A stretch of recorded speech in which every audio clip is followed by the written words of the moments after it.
Welcome to today's collective reading. This is Trinity Gaia Consciousness. I'm going to open today's reading with some sound resonance.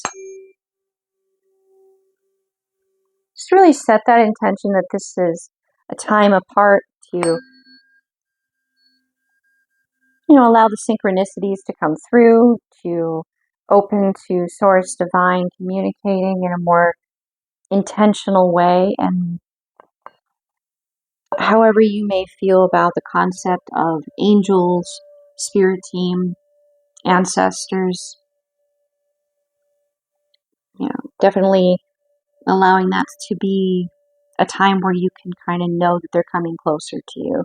And that be your intention when I do this, your intention, however you relate to that.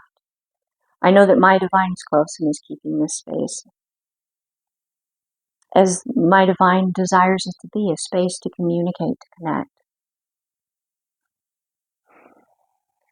Well, today's reading, I originally started this with notes and going into the synchronicities and just kind of allowing those symbols to really jump out at me, those concepts, through like text and studying different traditions and all of that. But it really branched out into a couple of things I didn't quite expect. So this reading is going to focus on one aspect of that came through. There's going to be another reading that comes through as well, and that one will be following this one. So the first aspect that came through, angel number 22, which is a master builder number, but it's also calling you to kind of pause and reflect about what you're actually manifesting before you decide it's this, or are you really balanced in how you're perceiving what's coming through? It's just take a few seconds and pause. 1, 2, and in that 2 seconds of pause, it allows your discernment to settle a little bit. And you can kind of weigh the scales. It's like it percolates it a little bit. It kind of sips it out a little bit. So to pause and reflect before you speak, before you decide, before you pass judgment. Because what you're manifesting is coming into or is already now in the physical. And what you choose to say in response to an interaction or a dynamic will mold where that manifestation ends up going. Because right now it could go where you desire it to go, and it could be amazing. But if you knee-jerk respond, or correction, react and not respond, you may end up kind of being a little disappointed because you're like, oh, if I had just taken a few seconds there, maybe I would have manifested a different conclusion to this interaction. So pausing, taking, those calming breaths, especially if your anxiety and you feel like it's maybe getting a little of the better of you. As long as it's a slow inhale and you pause for like maybe even a second, and then slower exhale, you do that and it'll calm everything. It'll help you think clearer. It'll help you to respond, not knee-jerk react. And when you knee-jerk react, you're acting from more of a chaotic energy. You're acting from more of a human aspect of you that's not healed because you're reacting, you're seeking to create safety through exerting control, not taking a moment to pause and going, oh, okay, here's my intuition coming in, calming, okay, this is really what I want to say. This is really the words I want to use. So that you can kind of protect, be that little, I'm hearing like having like a little cushion around that manifestation as it comes in.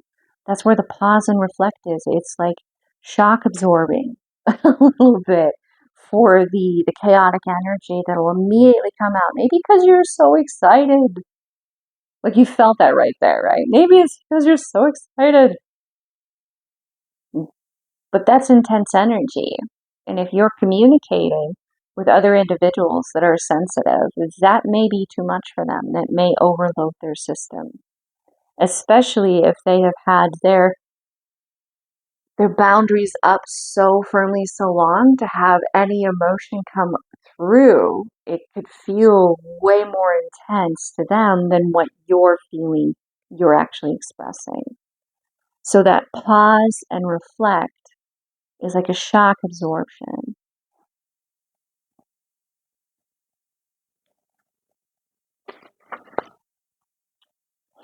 So with that coming into play, it's all about like that balance, seeking that balance, so the middle path, aware that you're a human being, but you're also a spiritual divine being. You're both. You're not just one, you're not the other. To focus on one solely, I mean, you could kind of get lost in the physicality of the experience of it, where it's about, oh, well, then this message was sent, and oh, well, now I'm moving, or oh, well, I have that job, or, it's the actual physical, you're hyper focusing there. You could lose sight of the heart space. You could lose sight of the connection, that divine aspect of, is this really ideal? Is this really making me feel like this is good? Is this truly the right time for this? Taking that time to hear yourself, to connect to that. It's kind of like the metaphor. Sorry, I almost said the meditation. So that might be something for somebody. That meditation would be really helpful, even if it's just a couple of breaths. There is a teacher on Insight Timer. I think it's David J.I. or something like that. He looks like just like this white-haired, curly, gnarly-looking guy, but he has a 2-minute meditation, and it really what it does, it uses the breath to flood your brain with happy chemicals. So no matter where you are, you have 2 minutes. If you're sitting like where I did, I was at that time that I encountered him, I was going through PT and I was in a lot of pain. And the anxiety of rushing to get to wherever I was needing to go, it made it hard for me to calm enough to actually interact with the physical therapist and get the most out of that time with them and their knowledge, to really absorb what I needed to while I was there, when it comes to knowing, okay, well, what question do I need to ask here that I'm going to be like disappointed I didn't later when I got home, because they have a full education they bring to the table. I need to have all of my mind ready to go as much as I can. So I encountered that 2-minute meditation because you never knew when they'd come out to get you.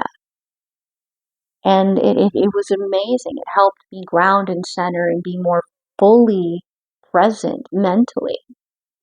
And I do give him credit for that. So do feel free to check that out, because a lot of what's on Insight Timer is free. A lot of it is free.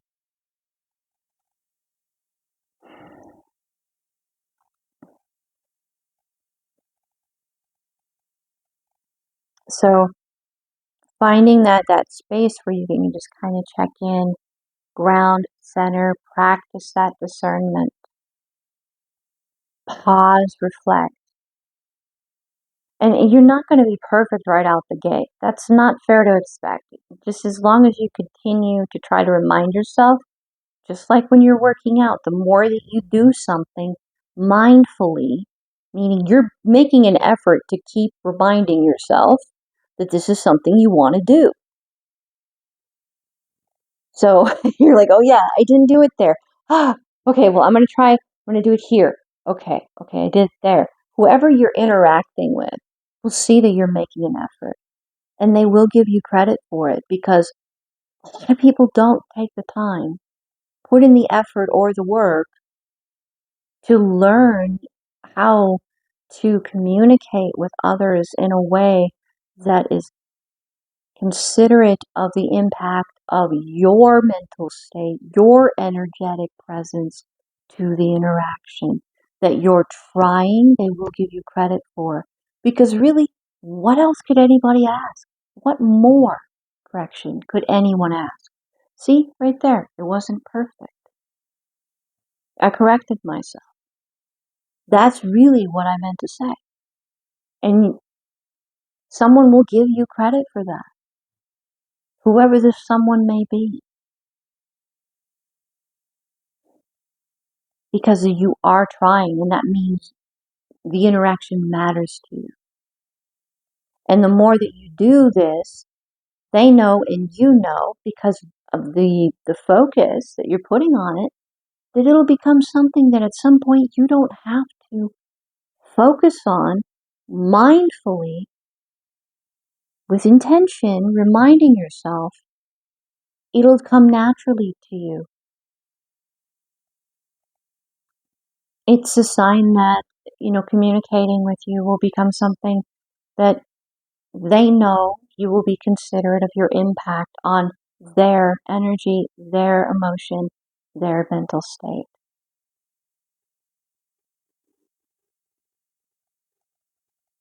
I think that's a really good place to leave this at this time. Okay, there is one thing before I fully bring it to a close, and that is there was a concept of this that I encountered. I'm having a little hard time defining it here. Let's see here.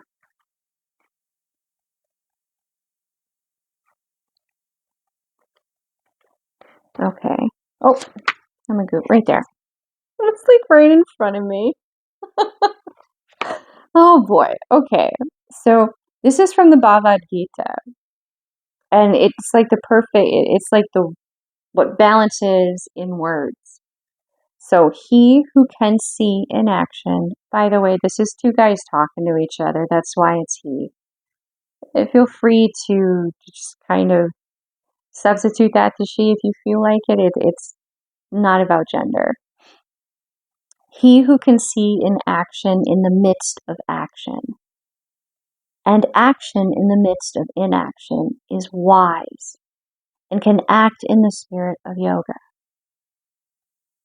Now, to attempt to translate this, because I'm not going to attempt to say this is what someone who wrote this thousands of years ago means, but for modern terms and for someone who's attracted to this channel, this is basically saying that even though you're in a state of seemingly doing nothing, you're actually in a receptive state.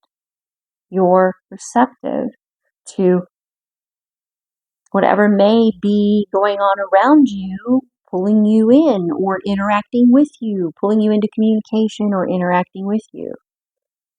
So you seemingly are not acting. What you actually are. You're choosing to be receptive. And then there is the choice through the action in the midst of inaction. It's basically saying the same thing. You are assertively choosing to be receptive. You are receptively choosing to be open to being assertive.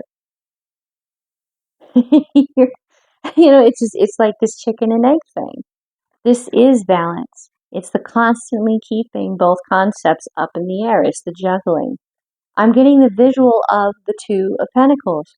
It's keeping both up. The infinite loop of juggling two things.